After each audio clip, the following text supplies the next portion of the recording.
Some great cars have been listed for sale on Cape Cod this week, and I want to show you 4 of my favorites. Let me show you what I found on Craigslist.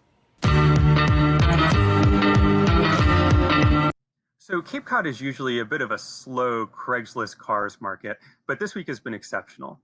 I'm going to give you a whirlwind tour of 4 cars that were listed for sale this week, beginning with the 1972 Volkswagen Karmann Ghia Convertible. This one is listed for sale at $7,800, and while the seller doesn't mention an odometer reading on the car, they do say that the car is in fair to good condition, probably a better candidate for restoration than anything. Let's take a quick look at the pictures. I always like the style of the Karmann Ghia, and I think that this color combination looks good on the car. The green exterior paint with the tan top, and then there's a brown interior. It all just goes well together. Something unrelated that you'll notice, there's an XJ8 Toyota Land Cruiser in the background there. I did a review on one of those a couple of weeks ago. What that tells me is that this household has good taste in cars. Let's continue through the pictures of this Volkswagen. This car looks to be in pretty good cosmetic shape, just like the seller says, and that continues from the exterior into the interior, where you just see a little bit of wear on the seats, and then there's that aftermarket stereo head unit, which I think takes away from the lines of the interior, but is not the end of the world. Having looked at the pictures, I still like the style of the Karmann Ghia, but I think that the $7,800 price tag is a little bit too high for what's really a restoration candidate. This car runs, but it's not in spectacular shape, and it is going to need some work done to it. So at this price point, I would pass. And that takes us to this 2001 Jaguar XK8 Convertible. This one is listed for sale at $10,000, and it has just 63,000 miles on the odometer. The XK8 is one of my favorite car designs of all time. I think the lines are just beautiful, and the car looks good at all angles, which can't be said of all late 90s, early 2000s cars. This XK8 is sporting a silver metallic paint with an ivory interior, which I think is kind of a weird color combination, especially when taken with the black top that you see here.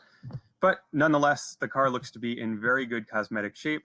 The seller mentions that this is a Florida car, so you don't have to worry about rust so much. But you do have to worry about some of the traditional Jaguar problems, like electrical gremlins that can pop up from time to time. You can see in this picture that there's a little bit of wear on the driver's seat, and that's not the end of the world. You can prevent future wear by conditioning the leather here, but it does take away a little bit from the cosmetic beauty of this car. I look at Jaguar XK8s all the time. They're one of my favorite cars, and actually one of my dad's favorites too, so I keep an eye out just for him. I'm very familiar with the market, and I think this is a particularly clean XK with relatively low mileage and that the price is fair. This is even better than the last Karmann Ghia for cruising up and down the Cape this summer. And now we're taking a look at a 1997 Land Rover Defender 90. This one actually is more in the Boston area, not quite on Cape Cod. It's listed at $95,000, but this one only has 12,450 miles on the odometer. Let's take a look at the pictures. So right off the bat, I want to mention that this is not a North American spec Defender. This is a European model that was imported, and the seller mentions that it was purchased at Barrett-Jackson Northeast in 2018. This Defender is cool looking, finished in all white. I think it's a really distinctive look, and it's, of course, a great off-roading vehicle, great for going off-road on the Cape or Nantucket or Martha's Vineyard.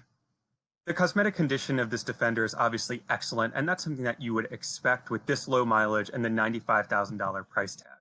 And the excellent cosmetics continue right on to the interior. Of course, Defenders have a Spartan interior, but this one is very well kept. It looks brand new because it essentially is.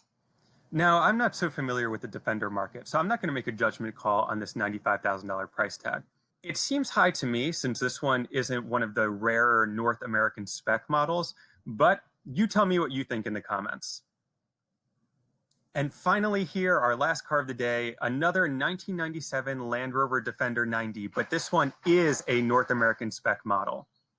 This one was listed on the Cape Cod section of Craigslist, but it's actually for sale in the Lake Tahoe area of Nevada. It's listed at $175,000, and it has an odometer reading of just 14,000 miles. Let's take a look at the pictures. So as I mentioned earlier, the North American spec Defenders, or NAS Defenders, were produced exclusively for the North American market and are rarer than other Defenders.